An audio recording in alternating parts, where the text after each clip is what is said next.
Tesla shares have been on a wild ride as Elon Musk makes waves at the helm of Twitter. Yesterday, the stock hit its lowest level since November of 2020. Shares are down over 57% year to date. For a look at what's ahead for Tesla, let's welcome Gordon Johnson, GLJ research founder and CEO.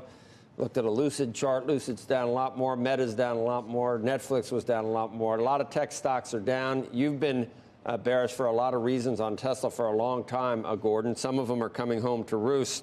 What's the primary catalyst for where the stock is right now, down from the highs, in your view, Gordon? Hey, Joe, thanks for having me. So I think it's fundamental. I know a lot of people are focused on Twitter, and we can talk about that. But let me just run it down for you. So right now, you're talking about a company that has engaged. Yesterday, they did another price cut in China. 5 price cuts in China this quarter. 1 price cut in the U.S., a price cut in Europe. Despite that fact, today, just this morning, we got China sales. They were down 20% week over week. They missed the consensus estimate by 21%. Why is that important? U.S., Europe, China. In the third quarter, China was 72% of the total market. So you're talking about a company engaging in margin slashing price cuts. But here's the problem. They're running 2 plants at 20% utilization and Shanghai at 93% utilization. So you're talking about a company, it's just a car company that has built too much capacity that they can't sell. Yet they're valued at more than the next 4 largest automakers combined.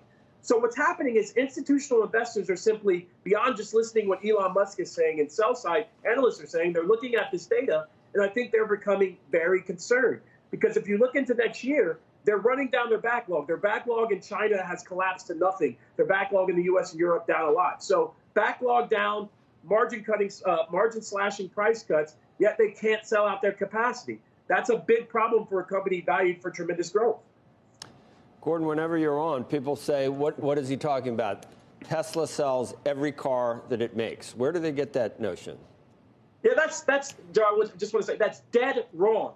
They're guiding Q4 production ahead of sales. And in Q3 and Q2, they produced more cars than they sold. That is the quintessential definition of not selling everything you're making. Inventory in China right now is around 35,000 units. What's healthy is 10.5 thousand units. In the U.S., they're engaging in price cuts, yet they can't sell out their production.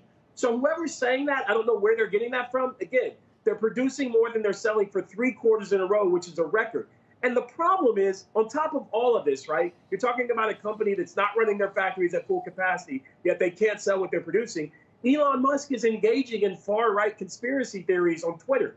But even before that, you have a racial lawsuit at their Fremont factory. You have a guy who said he was going to deliver ventilators, who delivered CPAP machines.